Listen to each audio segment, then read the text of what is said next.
يا مساء الفل عليكم، ازيكم؟ عاملين ايه؟ يا رب تكونوا بخير. تعالوا نعمل مع بعض طريقة عمل الكبدة بالردة، واحسن بكتير من بتاعة المحلات، وكمان سهلة جدا ومش هتاخد وقت، ومكونات موجودة في البيت، وكل المكونات معايا هتلاقوها موجودة في البيت. بصوا، اول حاجة الكبدة بتاعتي زي ما انتوا شايفين عصرت عليها ليمون ومعلقه خل، وسبتها تنزل كل الزفاره اللي فيها. الليمون والخل هيخليها تبقى تستوي معايا بسرعه، وكمان تنزل كل الزفاره اللي فيها. معايا هنا كده بوله فاضيه. التوابل بتاعتي طبعا مش كتير، شطه ناشفه ودي اختياري، وطبعا الكبده بتحب الكزبره الناشفه، احنا هنكتر منها، حطيت معلقه كده منها. والملح هنظبطه حسب الرغبه، وكمان حته شطه كده هريسه من اللي كنت عاملاها، وكمان كمون، انا مش هكتر كمون، وتوم باودر، بصل باودر. البصل البودر ده ممكن تحطه مكانه ميه بصل او البصل عادي، وفلفل اسود والشطه، وحبه كده بابريكا صغيره. هحط كل التوابل كده معايا في البوله الفاضيه دي،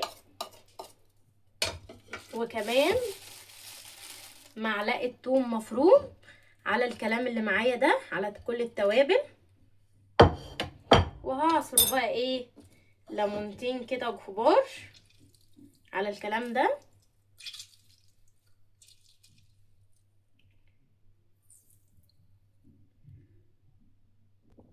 وعصرت الليمون بتاعي كده بالشكل ده على كل التوابل دي، وهقلبهم كويس جدا. انا مش هحط خل عشان الخل حطيته على الكبده، بس الليمون هستكفى بيه على التوابل دي. زي ما انتم شايفين الخلطه بقت معايا بالشكل ده كده. طبعا على حسب كميه الكبده انا هزود الخلطه، انا هعمل كميه كبده قليله، فانا الخلطه دي كده هكتفي بيها. هنزل بقى بالكبده بتاعتي على التوابل دي. بصوا، رغم ان التوابل كانت شكلها قليل، بس شايفين ربنا بارك فيها وبقت عامله ازاي في الكبده. بصوا شكلها بجد خطير جدا، ولا ريحتها بقى، عايزه اقول لكم ريحتها خطيره وما فيهاش اي ريحه زفاره خالص. هسيبها كده في التتبيله دي اقل حاجه كده نص ساعه، وهسيبها كده تتبل بالتتبيله الحلوه دي، وارجع لكم نقول لكم هنعمل ايه تاني الخطوه الجايه.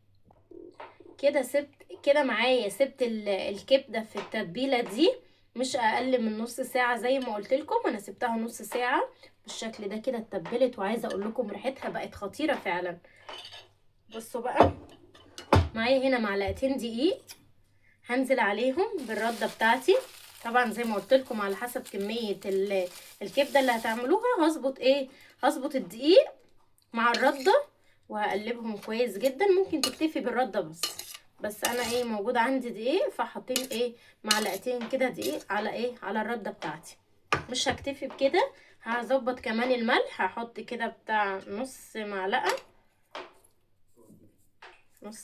كده على الرده والدقيق. وكمان الكبده بتحب الكزبره الناشفه، فهحط لها كزبره ناشفه على الرده. بالمناسبة بقى عايزة اقول لكم حاجة للتوابل دي. انا جربت التوابل اللي انا بشتريها من العطارة البودر، لا مش حلوة. هاتوا الحاجة صحيحة كده، اذا كان فلفل اسود ولا كمون ولا كزبرة. والكزبرة عشان تعرفي ان هي بلدي كده وريحتها جميلة، تختاري اللي هي الصغيرة.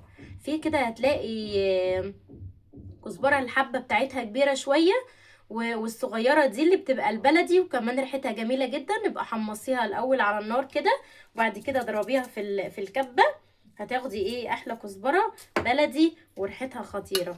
حطيتها كده على الدقيق وعلى الرده بالشكل ده كده. وبجد بجد بلاش تشتروا التوابل البودر اللي مفرومه كده من العطاره، لا هاتوا الحاجه صحيحه ونقوها ونضفوها كويس جدا واعملوها في الكبه، هتاخدوا احلى توابل، وهتبقى عارفه التوابل دي عامله ازاي، ومش مطحونه كده بقله النظافه بتاعتها وبالعصي بتاعتها، وهتاخدوا احلى توابل وهتبقى جميله جدا. وهتبقى بلدي كمان وضمناها احسن من بره اللي ممكن يغشوا فيها ويحطوا حاجات ايه مش عارفينها هي ايه بجد. يعني الكمون انا بجيبه وبطحنه هنا كده وبحمصه، بيبقى جميل جدا وريحته بتبقى مفحفحه كده وجميل عن ان انا بشتريه من بره. انا بشم ريحته مش عارفه اصلا ده كمون ده ولا ايه، حسه حنه مش كمون. بس كده بقى هبتدي انزل بالكبده على الدقيق والرده. هعمل كده كل الكميه بتاعتي كده. امسك الكبده كده، بصوا شايفين متغلفه ازاي، بصوا متغلفه ازاي بالتتبيله الخطيره دي وريحه الثوم والكزبره بجد خطير جدا. هنزلها كده على الرده بالشكل ده كده زي السمك كده. بصوا معايا بالشكل ده كده اتغلفت بالطبقه الرده والدقيق. هرصها كده في صينيه وهعمل كل الكميه اللي معايا، وبعد كده هسيبها 5 دقايق وهنقليها مع بعض في الزيت ونشوف النتيجه في الاخر. وادي كده الكبده بعد ما غلفتها بالرده هسيبها كده بتاع دقيقتين 3 كده لحد ما تشرب كده الرده وتثبت عليها كويس، عشان الغليفه دي تنزل ايه كلها في الزيت. وبعد كده هقلي معاكم. ومعايا الكبده بتاعتي كده سبتها لحد ما اتغلفت بالشكل ده والرده ثبتت عليها مع الخلطه. هبتدي بقى ايه، حطيت طاسه على النار، هتاكد ان الزيت سخن. هبتدي انزل بالكبده.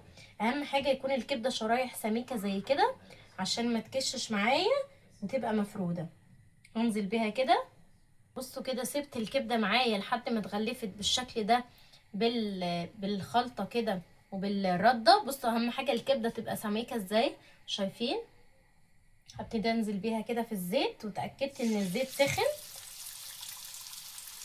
انزل بيها كده بالشكل ده.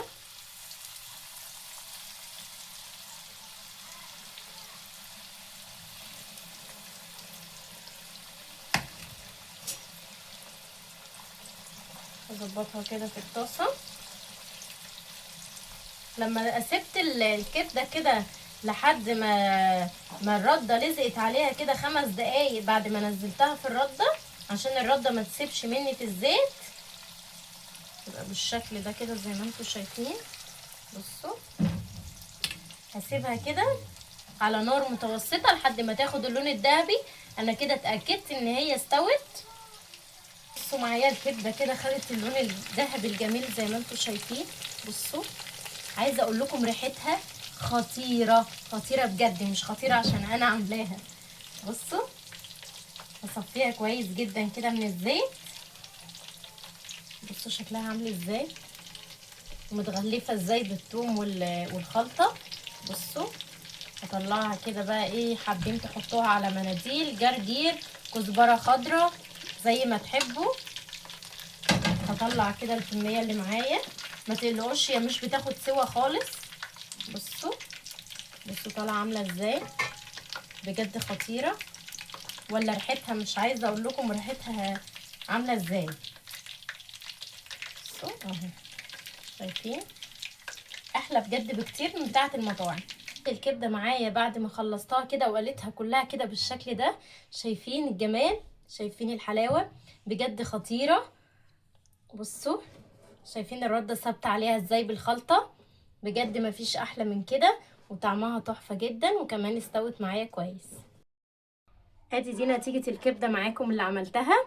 شايفين الكبده، بصوا رغم ان سمكها تخين بس دايبه كده ومستويه معايا. بصوا بجد خطيره جدا. ما تنسوش بقى لو اول مره تشوفوني تعملوا له متابعه للقناه عشان يوصل لكم كل جديد وكمان لايك. شكرا ليكم.